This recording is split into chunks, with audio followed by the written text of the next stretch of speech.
Hello friends, ನಮಸ್ಕಾರ. ಕೀರ್ತಿ simple ಅಡುಗೆಗೆ ಸ್ವಾಗತ.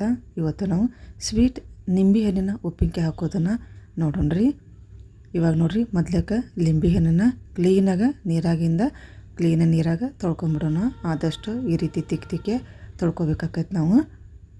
ಈಗ ಒಂದು ಪ್ಲೇಟಿಗೆ ಹಾಕೊಂಬಿಡೋಣ. ಈಗ ತೊಳ್ಕೊಂಡಿದ್ದು ಆಯ್ತು.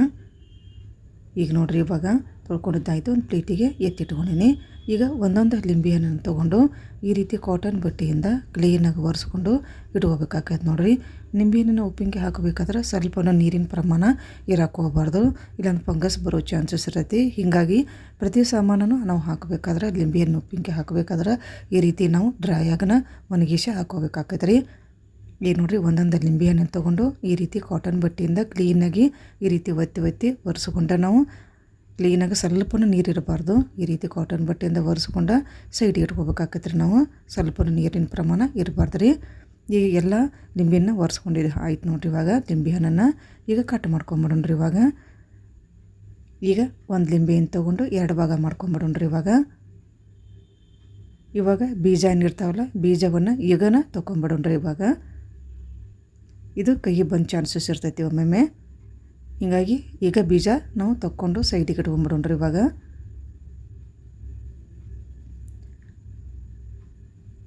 ಆಯ್ತು ನೋಡ್ರಿ. ಈಗ ಇದೇ ರೀತಿನ ಎಲ್ಲ ಲಿಂಬೆನೂ ಕಟ್ ಮಾಡ್ಕೋಬೇಕಾದ್ರೆ ಇದೇ ರೀತಿನ ನಾವು ಬೀಜವನ್ನು ತಕ್ಕೋಬೇಕಾಗತ್ತೆ ನೋಡ್ರಿ. ಈಗ ಒಂದು ಹೋಳನ್ನು ತೊಗೊಳೋಣ. ಒಂದು ಹೋಳನ್ನು ತೊಗೊಂಡು ಈ ರೀತಿ 2 ಭಾಗ ಮಾಡೋಣ. ಆ ಒಂದು 2 ಭಾಗದೊಳಗೆ ಮತ್ತೆ 2 ಭಾಗವನ್ನು ಮಾಡೋಣ್ರಿ. ಈ ರೀತಿ 4 ಪೀಸ್ ಮಾಡ್ಕೋಬೇಕಾಗತ್ತೆ ರೀ. ಈ ರೀತಿನ ಕಟ್ ಮಾಡ್ಕೋಬೇಕಾಗತ್ತೆ ನಾವು ಲಿಂಬೆ ಹಣ್ಣಿನ ಉಪ್ಪಿನಕಾಯಿ ಹಾಕೋಬೇಕಾದ್ರೆ.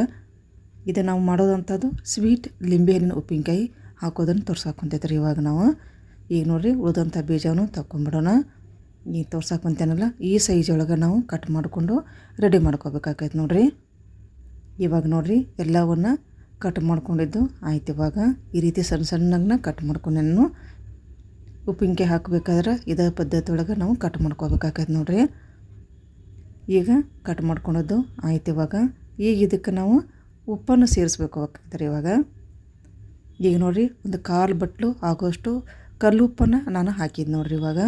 ಕಲ್ಲುಪ್ಪು ಹಾಕಿದ್ನಿ. ನಾನು ಇದ್ರಾಗ ಕೆಂಪನ ಉಪ್ಪು ಬರ್ತೈತೆ ನೋಡಿರಿ, ಅದನ್ನು ಕೂಡ ಹಾಕೋಬೋದು. ಇಲ್ಲಾಂದ್ರೆ ಪೌಡ್ರು ಉಪ್ಪನ್ನು ಕೂಡ ಹಾಕೋಬೋದು. ನನ್ನ ಕಡೆ ಕಲ್ಲುಪ್ಪು ಇತ್ತಲ್ಲ, ಹೀಗಾಗಿ ನಾನು ಅದನ್ನ ಹಾಕಿದ್ನಿ. ಉಪ್ಪಿನಕಾಯಿ ಹಾಕಬೇಕಾದ್ರೆ ಕಲ್ಲುಪ್ಪು ಹಾಕಿದ್ರೆ ಟೇಸ್ಟಾಗಿ ಬರ್ತೈತೆ ನೋಡಿರಿ ಅದು.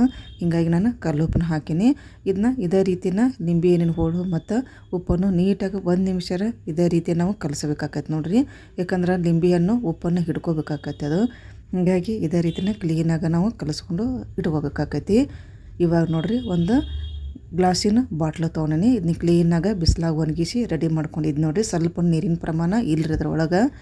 ಈಗ ನಾವು ಉಪ್ಪು ಮತ್ತು ಲಿಂಬೆಹಣ್ಣು ಕಲಿಸಿದಲ್ಲ, ಇದಕ್ಕೆ ಹಾಕ್ಕೊಂಬಿಡೋಣ್ರಿ. ಬಾಟ್ಲಿ ಒಳಗೆ ಹಾಕ್ಕೊಂಬಿಡೋಣ. ಹಾಕಿ ಇದನ್ನ ಮುಚ್ಚಳ ಮುಚ್ಚಿ ಒಂದು 10ರಿಂದ 12 ದಿನ ಇದನ್ನ ಬಿಟ್ಟು ಬಿಡ್ಬೇಕ್ರಿ. ಇದನ್ನ ಮುಚ್ಚಳ ಮುಚ್ಚಿ ಒಂದು 10ರಿಂದ 12 ದಿನ ಬಿಟ್ಟ ಮೇಲೆ ದಿನಾಲೂ ಇದನ್ನು ಈ ರೀತಿ ನಾವು ಗಲ್ಲಿಸ್ಬೇಕಾಗತ್ತೆ ರೀ. ಪ್ರತಿದಿನವೂ ಗಲ್ಲಿಸ್ಕೋಬೇಕಾಗತ್ತೆ ನಾವು. ಈ ರೀತಿ ದಿನಾನು 1ರಿಂದ 2 ಸಲ ಈ ರೀತಿ ಗಲ್ಲಿಸ್ಕೊಂತ ಒಂದು 10ರಿಂದ 12 ದಿನ ಇದನ್ನು ಬಿಟ್ಟು ಬಿಡ್ಬೇಕ್ರಿ. ಇವಾಗ ನೋಡಿರಿ, 10ರಿಂದ 12 ದಿನ ಆಗೈತಿ. ಉಪ್ಪಿನಕಾಯಿ ಈ ರೀತಿ ಕಲರು ಕೂಡ ಚೇಂಜ್ ಆಗೈತಿ ನೋಡಿರಿ. ನಾವು ಹಾಕಿದಾಗ ಯಾವ ರೀತಿ ಇತ್ತಲ್ಲ, ಇವಾಗ ಕಲರ್ ನೋಡಿರಿ ಯಾವ ರೀತಿ ಬಂದೈತಿ. ಸಾಫ್ಟೂ ಆಗೈತಿ ರೀ. ಇದು ಭಾಳ ಸಾಫ್ಟ್ ಅಂದ್ರೆ ಭಾಳ ಸಾಫ್ಟೂ ಆಗೈತಿ. ಇದಕ್ಕೇನು ನಾವು ಬರೀ ಉಪ್ಪು ಅಂತ ಹಾಕಿ ಒಂದು 10 ದಿನ ಬಿಟ್ಟಿದ್ದೆ ನೋಡಿರಿ. ಅಷ್ಟು ಸಾಫ್ಟ್ ಆಗೈತಿ. ಈಗ ಇದಕ್ಕೆ ಮಸಾಲೆ ಹಾಕೋವಂತ ಹೋಗ್ಬಿಡೋಣ್ರಿ. ಸಾಫ್ಟ್ ಆಗೈತಲ್ಲ ಇದು ಉಪ್ಪಿನಕಾಯಿನ, ಇನ್ನು ಸೈಡಿಗೆ ಇಟ್ಕೊಂಬಿಡೋಣ. ನಿಂಬೆಹಣ್ಣು ಹೋಳಿಂದ ಕಲರ್ನು ಕೂಡ ಸೂಪರಾಗಿ ಚೇಂಜ್ ಆಗೈತೆ ನೋಡಿರಿ. ಈ ಒಂದು ಉಪ್ಪಿನಕಾಯಿ ಒಂದು ಮಸಾಲ ರೆಡಿ ಮಾಡ್ಕೊಂಬಿಡೋಣ್ರಿ. ಈಗ ಒಂದು ಬಾಳ್ಗೆ ಇಟ್ಕೊಂಡು, ದಪ್ಪ ತೆಗೆದು ಬಾಳ್ಗೆ ಇಟ್ಕೊಂಡು ಆದಷ್ಟು ಸಣ್ಣ ನೂರಾಗ ಇದನ್ನ ಬಿಸಿ ಮಾಡ್ಕೋಬೇಕಾಗೈತಿ. 2 ಚಮಚ ನಾನು ಧನಿಯಾ ಕಾಳನ್ನು ಹಾಕೊಂಡು ನೋಡಿಲೆ. ಹಬೀಜದ ಬೀಜನೂ ಅಂತಾರೆ ಇದಕ್ಕೆ, ಧನಿಯಾ ಕಾಳು ಅಂತಾರೆ. ಒಂದು 2 ಚಮಚ ಹಾಕೊಂಡು ನಾನು ಧನಿಯಾ ಬೀಜ. ಈಗ 1 ಚಮಚ ಜೀರಿಗೆ ಹಾಕೊಂಡು ನೋಡ್ರಿ. ನನಗೆ ಒಂದು ಅರ್ಧ ಚಮಚ ಮೆಂತ್ಯ ಕಾಳು ಹಾಕೊತೇನೆ ನಾನಿಲ್ಲಿ. ಒಂದು 10ರಿಂದ 12 ಮೆಣಸು ಕಾಳು ಹಾಕೊಂತ ನೋಡ್ರಿ. ಕರಿ ಮೆಣಸು ಹಾಕೊತೇನೆ. ಹಾಕೊಂಡಿದ್ದನ್ನ ಸಣ್ಣ ನೂರಿಯಾಗ ಕಲರ್ ಏನು ಚೇಂಜ್ ಆಗಬಾರ್ದು. ಇದು ಸ್ವಲ್ಪ ಬಿಸಿ ಮಾಡ್ಕೋಬೇಕು. ಇದನ್ನ ನೀವು ಹುರಿಯೋಕೆ ಆಗಲಿಲ್ಲ ಅಂತಂದ್ರೆ ಬಿಸಿಲೊಳಗೆ ಇಷ್ಟು ಪದಾರ್ಥಗಳು ಕ್ಲೀನಾಗನ ಒಂದು 5ರಿಂದ 10 ನಿಮಿಷ ಒಣಗಿಸ್ಕೊಂಡು ಕೂಡ ಪೌಡ್ರ್ ಮಾಡ್ಬೋದು. ಇಲ್ಲಾಂದ್ರೆ ಈ ರೀತಿ ಬಿಸಿ ಮಾಡಿಕೊಂಡು ಕೂಡ ನೀವು ಪೌಡ್ರ್ ಮಾಡ್ಬೋದು ನೋಡಿರಿ. ಈಗಿನ್ನ ಸಣ್ಣ ನುರಿಯಾಗ ಸ್ವಲ್ಪ ಕಲರ್ ಚೇಂಜ್ ಆಗ್ಲಾರ್ದಂಗೆ ಈ ರೀತಿ ಬಿಸಿ ಮಾಡ್ಕೋಬೇಕಾಕತ್ತೆ ನೋಡಿರಿ.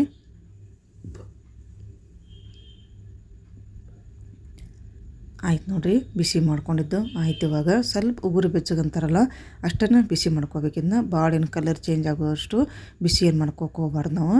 ಆಯ್ತು ನೋಡಿರಿ, ಇವಾಗ ಬಿಸಿ ಮಾಡ್ಕೊಂಡಿದ್ದು ಆಯಿತು. ಈಗಿದನ್ನ ಮಿಕ್ಸಿ ಜಾರಾಗ ಹಾಕಿ ಪೌಡ್ರ್ ಮಾಡ್ಕೊಂಬಿಡೋಣ. ಭಾಳ ಸಾಫ್ಟಾಗಿ ಪೌಡ್ರ್ ಮಾಡಬಾರ್ದು, ಇದನ್ನ ಭಾಳ ತರಿಯಾಗಿನ ಪೌಡ್ರ್ ಮಾಡಬಾರ್ದು, ಮೀಡಿಯಮ್ಮಾಗಿ ಇದನ್ನ ಪೌಡ್ರ್ ಮಾಡ್ಕೋಬೇಕಾಕೈತೆ ನೋಡಿರಿ. ಅಂದ್ರೆ ಟೇಸ್ಟಿ ಆಕೈತೆ ಅದು ಉಪ್ಪಿನಕಾಯಿ. ಈಗ ಇದು ನೋಡಿ ಮುಚ್ಚಳ ಮುಚ್ಚಿ ಇದನ್ನ ಪೌಡ್ರ್ ಮಾಡ್ಕೊಂಡು ಬಂದುಬಿಡೋಣ್ರಿ. ಈಗ ನೋಡಿರಿ ನಾನು ತರಿಯಾಗಿನೂ ಇದನ್ನ ಮಿಕ್ಸಿ ಮಾಡಿಲ್ಲ, ಭಾಳ ಸಾಫ್ಟಾಗೂ ಆಗಿಲ್ಲ ಪೌಡ್ರ್. ಇದು ಈ ರೀತಿನ ಮಾಡ್ಕೋಬೇಕಾಕೈತಿ. ಈ ತೋರ್ಸಾಕೆ ಕುಂತೇನಲ್ಲ ಎಷ್ಟು ತರಿನೇ ಆಗೈತೆ ನೋಡ್ರಿ ಇದು. ಈಗ ಇದನ್ನ ಪೌಡ್ರನ್ನ ಸೈಡಿಗೆ ಇಟ್ಕೊಂಬಿಡೋಣ್ರಿ. ಇವಾಗ ಅದೇ ಬಾಳಿಗೆ ಒಳಗೆ ನಾವೀಗ ಬೆಲ್ಲವನ್ನು ಕರಗಿಸ್ಕೊಂಬಿಡೋಣ. ಒಂದು ಬಟ್ಲಾಗೋಷ್ಟು ಬೆಲ್ಲ ತೊಗೊಂಡೆ ನೋಡ್ರಿ ಇಲ್ಲಿ. ಇದು ಸ್ವೀಟ್ ಉಪ್ಪಿನಕಾಯಿ ಹಾಕೋದ್ರಿಂದ ಸ್ವಲ್ಪ ಬೆಲ್ಲನವನ್ನ ಹೆಚ್ಚಿಗೆ ತೊಗೊಂಡೆ ನಾ ಇಲ್ಲಿ. ಬೆಲ್ಲ ಒಂದು ಬಟ್ಲನ ತೊಗೊಂಡೇನಿ. ಸ್ವಲ್ಪ ಹುಳಿ ಸ್ವೀಟ್ ಇರ್ತೈತಲ್ಲ. ಈಗ ನೋಡಿ ಸ್ವಲ್ಪ ಒಂದು ಚಮಚ ನೀರು ಹಾಕಿದ್ದು ನೋಡ್ರಿ, ಭಾಳ ನೀರು ಹಾಕಿಲ್ಲ, ಯಾಕಂದ್ರೆ ತಳ ಹಿಡಿಯೋ ಚಾನ್ಸಸ್ ಇರ್ತೈತಲ್ಲ. ಹೀಗಾಗಿ ಒಂದು ಚಮಚ ಆಗೋಷ್ಟು ನಾನು ನೀರು ಹಾಕಿದ್ದು ನೋಡಿ. ನೀರು ಹಾಕಿದ್ನ ಸಣ್ಣ ನುರಿಯಾಗ ಬೆಲ್ಲ ಕರಗಬೇಕ್ರಿ. ಇದು ಅಷ್ಟು ನಾವು ಇದನ್ನ ಮಿಕ್ಸ್ ಮಾಡ್ಕೋಬೇಕು. ಪಾಕ ಏನು ಮಾಡೋಕ್ಕೆ ಹೋಗಬಾರ್ದು, ಸ್ವಲ್ಪ ಬೆಲ್ಲ ಕರಗಿಬಿಡುತ್ತಂದ್ರೆ ಸಾಕು ನಮ್ಗೆ. ಇವಾಗ ನೋಡಿರಿ ಬೆಲ್ಲ ಕರಗೈತಿ. ಇವಾಗ ಇಷ್ಟು ಪಾಕ ಬರೋ ಮಟನೂ ಇದನ್ನ ಬಿಡಕ್ಕೆ ಹೋಗಬಾರ್ದು.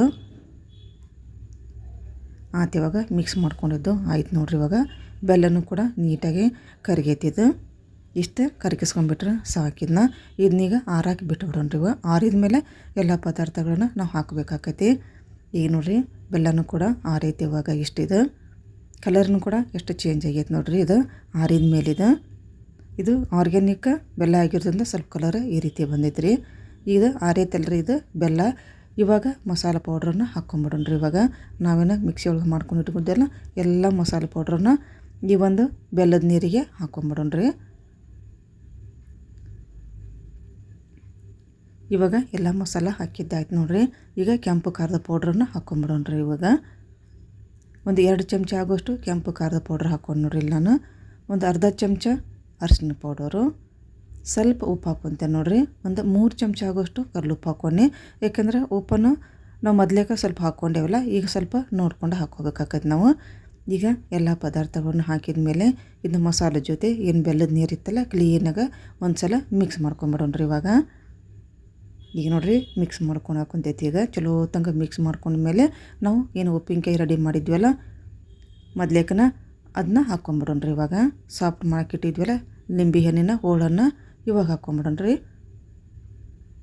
ಇವಾಗ ನೋಡಿರಿ ಲಿಂಬೆ ಹಣ್ಣಿನ ಹೋಳು ಹಾಕ್ಕೊಂತೇನೆ ನಾನು. ಸಾಫ್ಟ್ ಏನು ಮಾಡಿದ್ವಲ್ಲ ಮೊದಲೇಕ ಇವಾಗ ಹಾಕ್ಕೊತೇನೆ.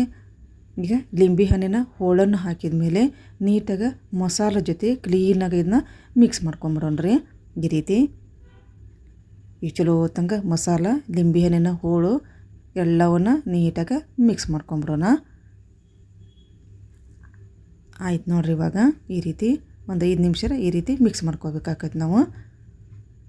ಇವಾಗ ಆಯ್ತು ಮಿಕ್ಸ್ ಮಾಡ್ಕೊಂಡಿದ್ದಾಯ್ತು. ಇದು ತಿನ್ನೋಕೆ ಕೂಡ ಇವಾಗ ರೆಡಿ ಆದಂಗೆ ಆಯ್ತು ನೋಡ್ರಿ. ಇವಾಗ ಇಷ್ಟು ಮಾಡ್ಕೊಂಬಿಟ್ರೆ ಆಯ್ತು ನೋಡ್ರಿ. ಇವಾಗ ಒಂದು 3 ತಿಂಗಳಿಂದ 6 ತಿಂಗಳು ಇಟ್ರೂ ಕೆಡೋದಿಲ್ಲ ನೋಡ್ರಿ. ಆದ್ರೆ ನೀರು ಇದಕ್ಕೆ ಮುಟ್ಸೋಕೆ ಹೋಗ್ಬಾರ್ದು ರೀ. ಆದಷ್ಟು ನಾವು ಕೈಯನ್ನು ಒಣ ಇಟ್ಕೊಂಡು ಇದನ್ನ ಉಪ್ಪಿನಕಾಯಿ ತೊಗೋಬೇಕಾಕೈತಿ. ಚಮಚೆಯನ್ನು ನೀಟಾಗಿ ಒರೆಸ್ಕೊಂಡು ಇದನ್ನ ತೊಗೋಬೇಕಾಕೈತಿ. ಅಂದ್ರೆ ಉಪ್ಪಿನಕಾಯಿ ತಡಿತೈತಿ, ಇಲ್ಲಾಂದ್ರೆ ತಡಿದಿಲ್ಲ ರೀ ಅದು. ಈಗ ರೆಡಿ ಆಯ್ತು ನೋಡ್ರಿ ತಿನ್ನಲಿಕ್ಕೆ ಸ್ವೀಟ್ ಲಿಂಬೆ ಹಣ್ಣಿನ ಉಪ್ಪಿನಕಾಯಿ. ಈ ಒಂದು ಸ್ವೀಟ್ ನಿಂಬೆ ಹಣ್ಣಿನ ಉಪ್ಪಿನಕಾಯಿ ನಿಮ್ಗೆ ಲೈಕ್ ಆಗಿದ್ರೆ ಒಂದು ಲೈಕ್ ಮಾಡಿರಿ, ಆದಷ್ಟು ಶೇರ್ ಮಾಡಿರಿ. ಈ ಒಂದು ರೆಸಿಪಿನ ನೀವು ಕೂಡ ಒಮ್ಮೆ ಟ್ರೈ ಮಾಡಿರಿ. ಹಾಗೆ ನನ್ನ ಚಾನಲ್ ನೀವು ಸಬ್ಸ್ಕ್ರೈಬ್ ಮಾಡ್ಕೊಂಬಿಡ್ರಿ. ನಮಸ್ಕಾರ, ಧನ್ಯವಾದ.